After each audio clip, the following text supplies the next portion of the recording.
Hello, Dan Pearson here of FCA. Our team Welcome back to Off the Air on a Friday, the weekend right around the corner. And of course, Friday means high school basketball around the Quad City area. Great action on both sides of the river, including the best rivalry in the state of Illinois, in my opinion, Rock Island and Moline tonight. And no better guy to talk all about it than my good friend Tom Johnston. TJ, I miss you. How have you been?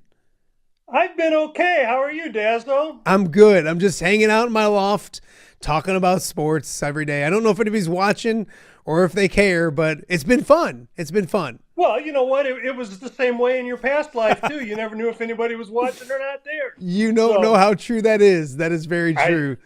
Yeah, somebody's got to keep you humble. Yeah, I need it. I need it. Hey, it's Friday night in the Quad Cities, and you're going to spend it covering, I believe, the best rivalry, in my opinion, in the state of Illinois when it comes to Rocky and Moline. And it's not for first place in the Western Big Six because Quincy is awfully good, but this is an important game for those teams that want to stay in that mix. Plus, it's a rivalry game. Just kind of talk about tonight and the situation, the opportunity it presents for both teams. Oh, it's Rock Island Moline. That's all you need to say. It's at the old brick house. Yeah. You know, what else do you want? It's ideal. It's high school basketball at its finest. And you've got a couple pretty good teams this year gonna lace them up and go at it again. So it should be an absolutely fun ball game. I'm not expecting either team to race out to a double-digit lead and keep it for most of the game, like Rock Island did when they first met this year at Rock Island. But it's high school basketball. Who knows what's going to happen? Show up and see, everybody. Yes, yes. I talked to Brock Harding on here a few weeks ago, and I reminded him that, I don't know if you're watching the Maroons, but they just lost to Rock Island, and he didn't like that. He said they don't do that anymore after his sophomore year, I think. It's a thing. It's a rivalry, but it is two good basketball teams that are getting better. Let's talk about both because you got a team in Rock Island that you always expect them to be good, but I talked to Mark Polite last week, and they kind of flew under the radar early this year. This is a good basketball team. Might not have the names. There's no Chasen Randalls or Tyler Halls or anything like that, or KJ Lamonts, but just a really good basketball team with a lot of good parts. Well, and the thing of it is, I don't know how they're doing it, to be honest with you, because they're doing it with basically their starting five. Yeah. They don't have a deep bench. There's if they get in foul trouble, they could be in trouble. It could cause issues for them. But boy, Mark has moved the pieces perfectly this year, and got them back to being one of the ranked teams in the state, a 20-win season. What else can you say? Yeah. All the buttons he's pushing are the right ones at the right time. You look at Moline, and it's like every other day there's a new record that Sean Taylor's breaking or milestone that he's celebrating 700 wins recently, which is awesome. And then his game on Tuesday, he passes Duncan Reed for the most wins in Western Big Six history in the conference. Just hearing that, I mean, you remember Duncan, you covered Duncan, Never thought that would happen. Isn't it amazing? That doesn't even compute. But when you think about all of Sean's years down in Quincy, it makes sense. The man's been successful every place he's gone. Yeah, and I did say to somebody, and taking nothing away from Sean, but in recent years, you have more conference games. So 14 games instead of 10 games gives them a little bit of an advantage. There's no asterisk needed. Duncan was a legend. I think Sean Taylor is a legend too. 2 state championships, 700 victories, and one of the nicest guys you're going to ever deal with, right, TJ? Absolutely, yeah. No, he's earned his stripes. There's no doubt about that. And you think about the coaching legends in the Big Six. You mentioned Duncan.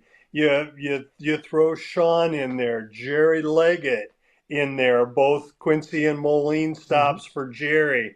You keep going back to the UT days with Cliff Talley. You look at Allman and the litany of fantastic coaches Allman has had throughout the years. And I mean, this is just a Galesburg. Yeah. It goes right down the line. This is if you're gonna prove your chops as a coach in high school basketball in Illinois, you might as well do it in the Big Six. And if you can do it there, that's saying something about your abilities to handle a bench and lead a team to success. It's funny you mentioned that because that might be a next topic next week, a Mount Rushmore of Western Big Six coaches, because there has been quite a lot. You didn't mention Tom Sigel, who would probably be in the mix as well with his years at Rock Island. Absolutely. So, of course, Tom retired when he was like 29 years old and got out when he was early. So he's off golfing, living the good life. He followed your footsteps, retiring in their 30s. Yeah.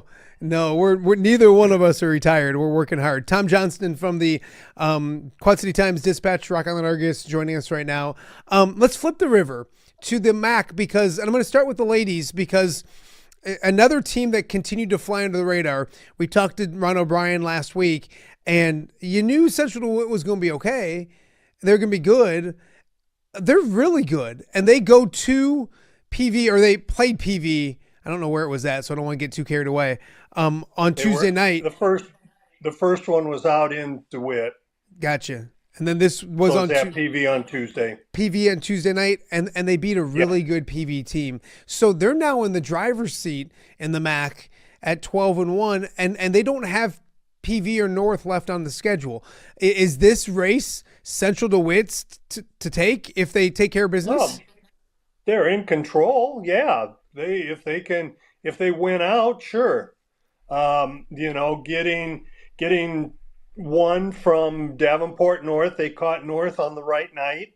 The first time they played, North got them out in DeWitt here a couple weeks last week. I think it was Friday night. Last Friday night. Yeah, last Friday. Yeah. So North is starting to find its stride again, which is scary from, a state run perspective. So, they can get some things done there, but, man, Central DeWitt, you just, you look at them and they don't look like they match up very well with anybody in the MAC, and they don't match up very well with anybody in the MAC. But here you go again. You've got a great coach on the sideline, pushing all the right buttons at the right time and getting the most out of his team. And lo and behold, they're on top of the MAC race. So, there's to lose at this point, and we'll have to see what happens.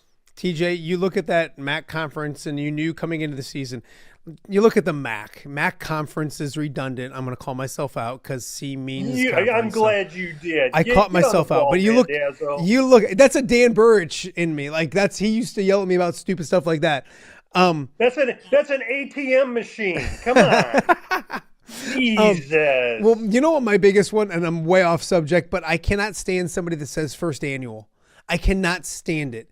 It's inaugural. You can't be annual unless you've done something at least twice. So anyways, off of my pet peeves. The first. Yeah. Yes. Yeah. Yes. Yep. So you look at that, and you had the Houstons and the Burridges and the Vices. Where were you going with this? I know, right? So there's a lot of great. Pull it back in. Yep. Get on the reins there, Rein it back through. A lot of great players in the MAC, and we knew that coming in. The Burridges, the Houstons, the Vices. You didn't talk about a Lauren Walker enough, and she's arguably, and it might be a winning argument, the conference player of the year, is she not?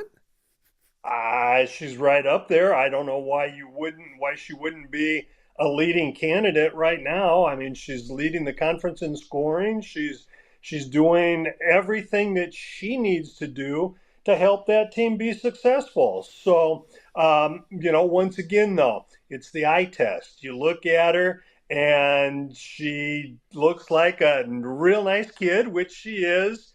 But she doesn't look like she's going to be somebody who can control a basketball game. Sure. Yet, here she is. She goes out there. She does what has to be done and has had another fantastic year. Tom Johnston joining us right now on Off the Air on a Friday. And before I let you go, I want to talk about the boys in the MAC because it's just wild because you knew going into the season, again, a lot of talented teams and North Scott's young but talented, and they're not near the top. And Assumption's coming off a state championship, and they're kind of doing the same thing they did last year where maybe they get it rolling in the postseason. And you knew that certain teams were going to be good. Muscatine having a good year at 9-2.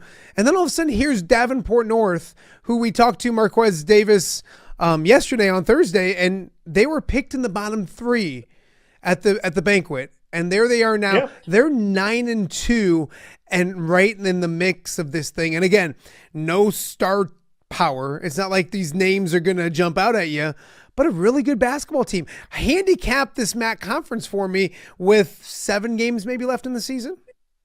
You got a 3-headed coin? Yeah, right. Is that possible? Let's flip it because you got North, you've got Central. Don't forget about Davenport Central. Troy Muhlenberg has gone in there and once again pushing all the right buttons. That's a team that I watched win 2 games, 2 of their last 3 games that they were losing and were out of in the fourth quarter. So, it's a team, like Troy says, these guys just don't quit. They play until the final horn.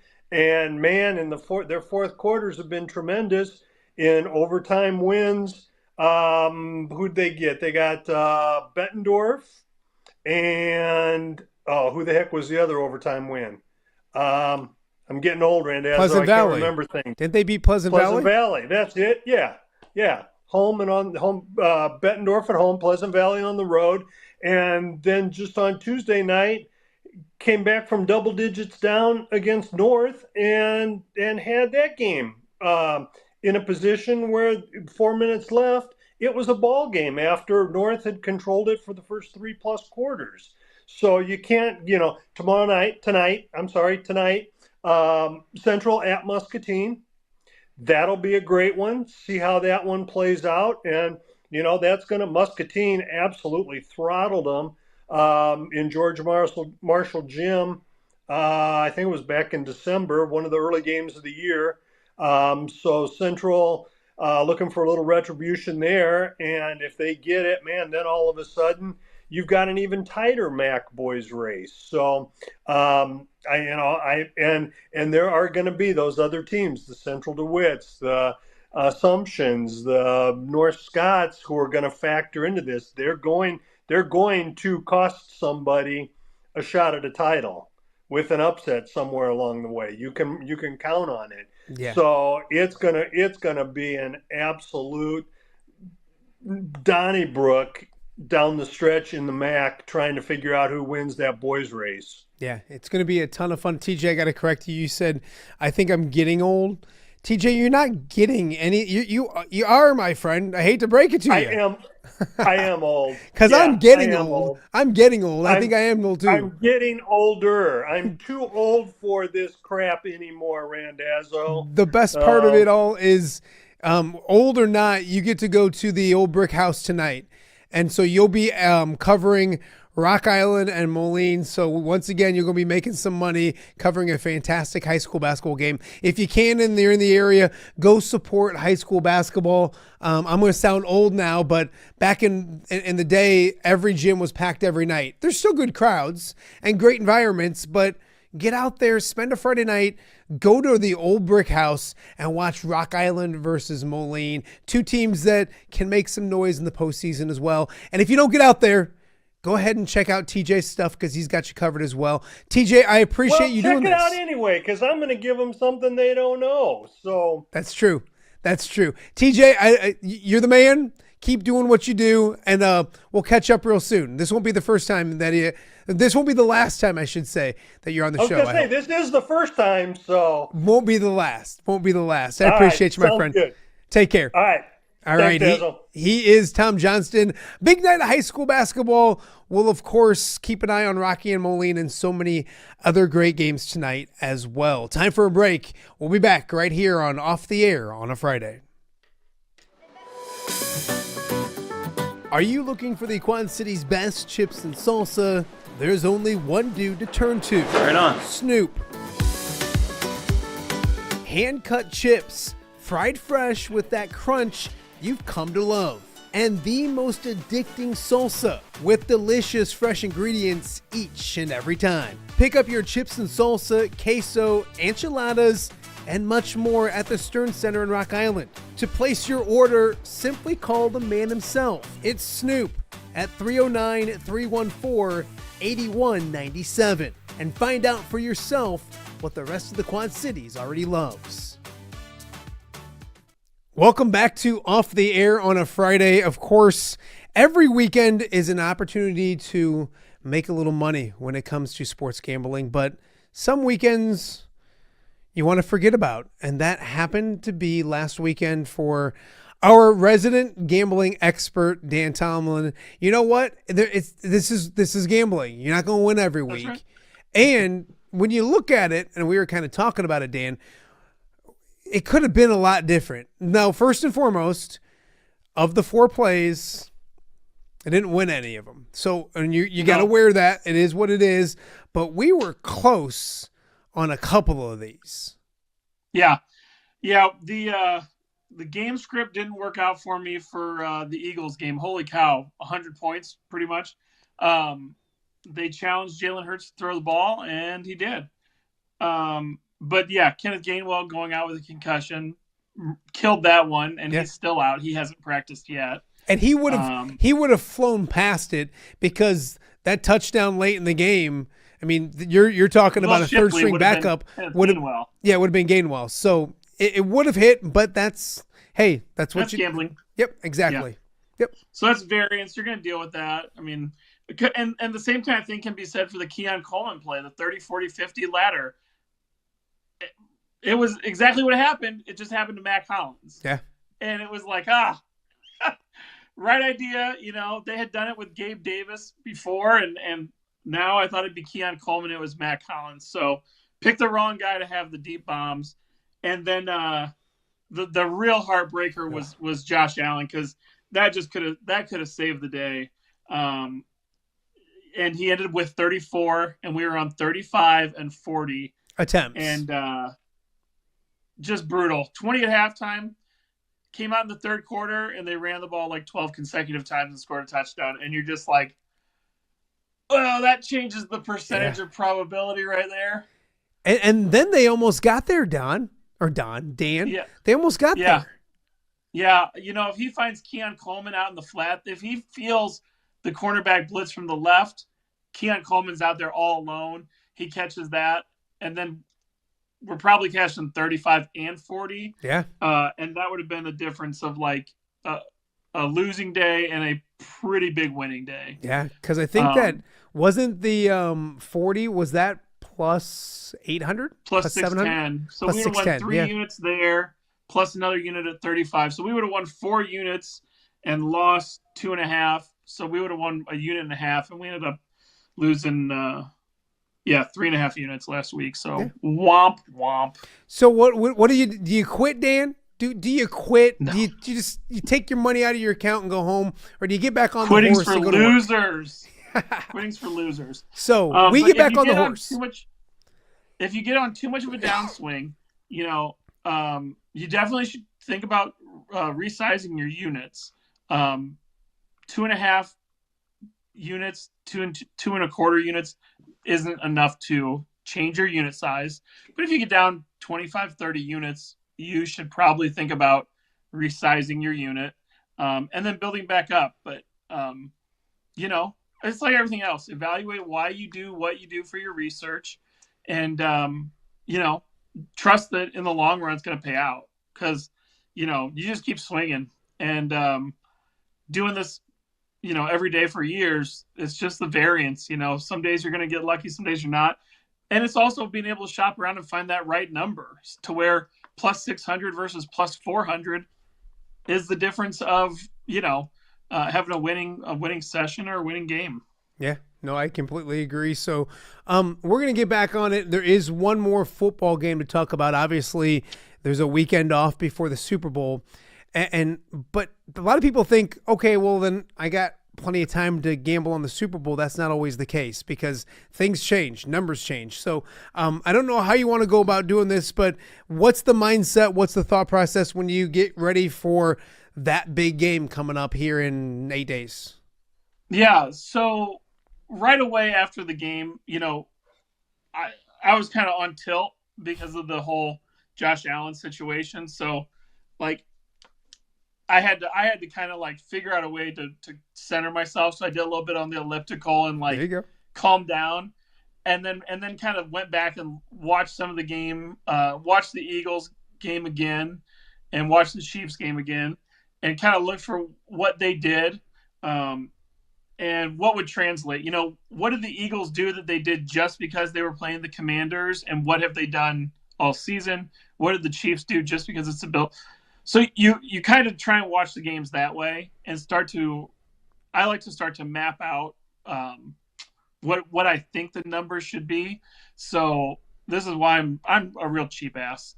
My wife gives me a hard time about it all the time. So when I walk into a store and I see a sweatshirt I like, I'm like, oh, I like that sweatshirt. But I like that sweatshirt at $18. Yeah. So if I look at the tag and see $35, I'm just walking away. Yeah. So where she has more of the mentality of I like that sweatshirt, and then goes to the register and realizes there's a price tag on it. So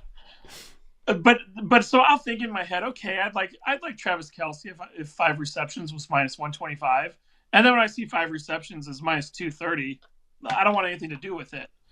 And so it's that kind of mentality. So I'll make notes and kind of think about what makes sense. And then shop around the markets. And then as the week goes on, I'll make some bets right away. It's just too tempting to end up having 10 or 12 units on the Super Bowl. So on standalone events like this, it's hard, but you got to be patient and you got to be frugal, because the other thing is everyone's betting the Super Bowl. Everyone's betting Travis Kelce receptions. So it's up to 7 right now to get plus money. And hell, he may get 7, but like, it's just such a big number to get there that like all of the public is on it. Saquon is like minus, I don't know, like 230 to score a touchdown. Like, dude, there's no value in a Saquon touchdown. Oh, and one of the things that we dodged, that was, public would be on Saquon rushing yards. He didn't get there. He was incrable. He didn't hit his over in the rushing yards. Yeah, last that's week. Crazy. Well, it's too big now. It's almost, the under is almost tempting because it's too big now. It's an inflated market. Yeah, I think that by the time you get to the Super Bowl, the unders are a great play. Mm-hmm. So I'll give out a play right now because it's a great example. But Dallas Goedert opened at 4.5 receptions, was like minus 105 or whatever, and now it's now over 5.5 receptions to get pretty much even money, depending on where you go. But some books have 5 receptions at like minus 170, and so if that creeps up to 7 and has Travis Kelce type of numbers, there's no way you can play it. And you're better off taking an under. But so first play, we're gonna go a little bit manipulating the books here. Dallas Goedert, 5 receptions and 40 yards, 1 unit. It's plus 115 on Bet365. Plus what? 115. Okay. So his yardage number opened in the 40s, I want to say like 47 or so, and it has run, and it's been crazy to see that number just keep moving every day. So when you said, "Hey, let's get on and do this," I'm like, "Yeah," because I want to get this Dallas Goedert play out here. Yeah. So to get plus money for 5 and 40 is pretty decent because his receiving yards number right now is sitting at like 60 yards, like 58.5. So it takes so much more to get there when it was 47, 48 to open. So what you're doing is you're playing an alt line when it comes to the 40. Yeah. Which is the juice is really bad, but you put two together, it gets you to where you want to be, which is plus 16, which is a nice little payday. Yeah. And I'm not saying he's not going to get 60. He could. Yeah. But I just like 5 receptions and 40 yards better. Yeah. No, I agree. Now, if you look at one I've done is, and I don't want, this is Tail and Tomlin, I'm not trying but if you look at different markets, and there's so many books, that the number is different for Jalen Hurts passing yards all over the place. You can get over 196 at Bet Rivers. At ESPN, you can get 199. And then you look at some places, if you go to FanDuel, it's 210. If you go to Bet Online, it's 221. So there's a different, you can go various places, but the best number I've found is Bet Rivers has 296. And you can kind of mess around with it. You kind of talked about if it gets high enough for situation. Goddard, you can try to middle some stuff. You can try to put middle for half, and if you can find, so I'm in at 196. If I find a 230 somewhere, I'll middle that and hope to hit that little window. Yeah. Middle for less. I'll try to still win money with the one I think is most beneficial, but that option's still out there with 8 days to go. Before this thing goes, it seems to be trending. Everything, like you said, seems to be trending high. So if you can get something lower earlier, it might be beneficial. But yeah, if you look there's different markets all over. What's that? Yeah, and something that really dovetails the bet that you're talking about. His completions number has gone up by like 3. It was like 24.5, and it's now at like 27.5. I want to say, which seems 28. Super high. Or I'm sorry, those are attempts. Okay. I'm sorry. Okay. But to go up 3 in a week, is nuts. And so I'm staying away from that. But yeah, I mean, Patrick Mahomes attempts is another one. Same thesis as Josh Allen. Patrick Mahomes attempts on FanDuel 36.5, like you said. That number could be arbitraged because there are books that are under 37.5. So you could arbitrage that or just try and hit the number. Mm-hmm. And then 45. So I'd play 36.5 for a unit and then put half a unit on 45 attempts, because I just think that they're not going to run the ball and they're going to make sure that Patrick Mahomes is controlling the game. So in his 4 Super Bowls, in 2 of them, he's gone over 45, and in 3, he's gone over 40. Now, the one time that in the one Super Bowl he didn't go over 40 was against the Eagles. So there was a defensive touchdown there, some other things, but I think that you just want the ball in that dude's hands as often as you get a chance. So, are you making that a play? Yeah, we'll make that our second play. Okay, so second play, Patrick Mahomes over 36.5 attempts, and then for a half unit, 108 on FanDuel right now. And then for a half unit, find that 45. What's the 45 at? Plus what? Plus 600 at 365. Okay. Yeah, I like those. I think they're and plus there's the research behind it. 2 of 4, so half the time he's played in the Super Bowl, he's thrown for more than 45 yards. And if things get weird the way they got weird in the NFC Championship game, you can see, nobody thought that the point total would be what it was in the NFC Championship game, and it got up to that. So Dan, talk to us about the offers, because this is type of a kind of a year that time of a year where I always equate to, Major League Baseball opening day or the March Madness. Every book has a way to either get you to come to their book and gamble or to start gambling if you don't already have an account. So what are some offers, some deals that might be out there right now? Yeah, so this is, again, everybody's funneling to this one event, which is why these books always try and put promos out there, and they're not hard to find. You go to any of the websites. We also live in such a unique area in that Illinois has the DFS books like Prize Picks, Underdog, even some of the weirder ones like chalkboard, sleeper. Those You sound are extra. all, You sound extra degenerate right now. By the way, go ahead. well, shoot. I mean, Bet Rivers is pretty far down the list too. Yes, that's true. But it's not a bad idea to have an account at all those places and take advantage of those promos. The other thing, I'll leave a lot of accounts dormant because I just don't use them a lot. Like being on the Iowa side, I don't use Prize Picks hardly at all, except for their Friday $20 risk-free kind of play. And I'll end up getting more kind of promos for deposit bonuses and things like that, just because my account has laid dormant and they want to have you come back. So yeah. But like ESPN Bet has a $1,500 first bet reset. So you lose, you can make a bet up to $1,500. And if it loses, you get it back. Fanatics has like a 10-day, you get $1,000 in free bets over 10 days. MGM, BetMGM has a deposit match. DraftKings, FanDuel have their kind of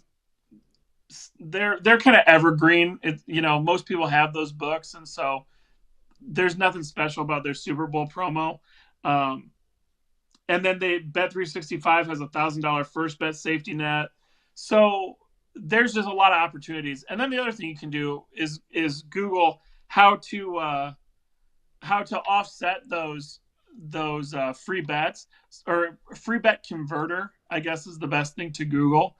And it'll give you how to make like 80 to 90% of that free bet back just by, put $1,500 on this team on ESPN Bet. Now go to DraftKings, bet $1,500 on the line here. And there's enough variance in the lines that you're guaranteed like an 80%, 90% return. So Not a true arbitrage, but again, you're playing with house money. So you're getting that money back in cash. So if you have a buddy to think about, sorry, go ahead. I was going to say, if you have a buddy that's thinking about opening books, this is a great time to do it. Yeah. Yeah. And it just doesn't hurt to kind of have it spread out. And then there's different apps like Pickit that will track your betting for you, but it also lets you line shop. So you can look to see, okay, Patrick Mahomes pass attempts. It'll tell you which book has the best odds for his pass attempts and those kind of things. So this is kind of a unique time of year, just like TVs go on sale at the Super Bowl. The gambling websites are also on sale, so to speak. I love it. Hey, next week maybe we'll talk about the different markets, because I kind of mentioned last week that my wife for 17 years has bet on the coin toss, and she's won one time. So I don't know if I can convince her before next week to make a pick. Usually she's like 2 hours before the game going, let's go tails, or whatever she ends up doing. But I may make her do it ahead of time so people can fade her and take advantage of what is an awfully impressive run of bad luck. But there are so many different ones. For that. I want to get in on fading Mrs. Dazzo. Yes. And you got the what color is the Gatorade? You've got the Taylor Swift markets. You've got how long is the national anthem? There's just so many different things and fun things that you can kind of have some fun with the Super Bowl, because after this week, it's a long time before you can gamble on football, unless you like the CFL, unless you like the what's the new one? The XFL, I don't know. Yeah, it's the UHL I'm too busy or whatever. Grinding every day on baseball with strikeouts and RBIs. So. Oh, you're gonna get me back in baseball. 200 straight days of baseball. I try to stay away from baseball, but I always get suckered in somehow, some way. So, anyways, next week we'll talk more about that. But let's recap 2 plays for this week. Get back on track. We got Dallas Goedert in the Super Bowl, 5 catches and over 40 yards. You put them together. 1 plus 115, 116 is something that you said. I think that was at Bet365. Yep. And then The other one, Patrick Mahomes, over 36.5 attempts, regular unit there. And then we're going to go over 45 attempts, which is plus 600. And with that, if you look at his 4 Super Bowls, 2 of those Super Bowls, he's gone over 45 yards. So his lowest Super Bowl was against Philadelphia. Different time, different season, all that kind of stuff. So those are the 2 bets we're going with when we're tailing Tomlin. I think it's a good bounce back week. It's a good bounce back week. Get back. You get humbled a little bit, and then you get back on the horse and you win some games. So That's right. let them know where they can follow you, because throughout the week you're throwing stuff out there nonstop. Yep. On X at Dan Tomlin Bets. It's been fun to have some new Quad City followers. And I put plays out there pretty much every day, and just like having the community and hopefully making everybody some money. I do have some buddies. I went to the Alaman basketball game on last Friday, and I said some of my buddies told me that they were on the elliptical, the treadmill, listening to your plays and writing them down because they were going to get on board and do them. Oh, I haven't seen them since. Sorry, and guys. so I haven't seen them since. But hey, don't be discouraged. It's a roller coaster. If it was just a rocket ship, everybody would do it. It's a roller coaster ride. You got to win more than you lose, and we'll get back on track this week. You got it. All right, buddy. We'll talk to you next week. He is Dan Tomlin. Dan Tomlin Bets on X is the place to go. All right, we got one last break in tonight's show, and then we will wrap things up for the week and get you set for the weekend. You are watching Off the Air with Matt Randazzo. We will be right back. View from the West, the podcast covering Illinois high school football. It's going to be a hard-hitting game. It's going to be great football. Weekly analysis and reaction from around the western side of the state of Illinois. This is the game we had circled when the year started. Follow along on YouTube and subscribe wherever you listen to podcasts. It's big-time football out there tonight, and I know we can play big-time football. View from the West. We got you covered. Welcome back to Off the Air on a Friday. A busy week here on Off the Air. We want to appreciate you guys watching via YouTube or listening on any podcast platform. It is greatly appreciated. If you are watching on YouTube or you're on YouTube watching these videos, please do us a favor and subscribe as well, and tell some friends about what we're doing here in the Quad Cities. A daily streaming Quad City sports show here in the QC, 10 till around noonish every day. It was a fun week. A lot of great guests, including today. It was also great. It was always great to catch up with Camille Gear and get her perspective. Let her reminisce a little bit on covering Caitlin Clark so closely as we get ready for a big day, big afternoon on Sunday at Carver Hawkeye Arena. Also, want to thank Dan Kroemer for coming along and talking to us about the female side of high school sports and how it's grown and where it needs to continue to go. If you missed that interview, you can check that out on the YouTube page and the podcast platforms as well. Also, my thanks to Tom Johnston. Get out and watch some high school basketball somewhere this evening. Of course, the big one at the Brick House is Rock Island versus Moline, but a lot of great matchups all over the Quad City area. And then, of course, Dan Tomlin talking some sports gambling, gave you some plays for the Super Bowl next week. We'll get more of those from him coming up on our show next week, probably a Thursday or Friday appearance for Dan as we get ready for the big Super Bowl coming up 8 days from right now. If you missed this week's shows, we want to thank Dan Burge for being in, Pat Anger, Julian Vandervelde, so many great guys. Trent Wallace was on this week, Kevin Tippett. If you've missed those interviews, go check them back out. Now through 4 weeks of doing this show, I don't know what's good. I don't know what's bad. This is all new to me, but almost 12,000 views on YouTube. And a lot more, of course, on the podcasting platforms as well. So to anyone who's taken a little bit of time to watch this nonsense, we appreciate it. We're growing it. You got to crawl before you walk before you run. But excited about what we've started here in the Quad Cities. So as I mentioned, tell some people about it. Tell some friends on live every day from 10 to about noon. And then, of course, you can check it all out on YouTube as well, or our podcasting platforms if you missed that as well.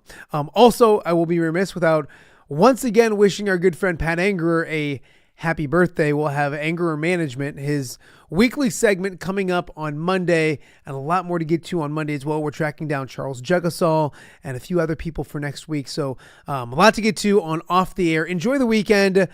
Stay safe out there, and we'll see you guys back here on Monday.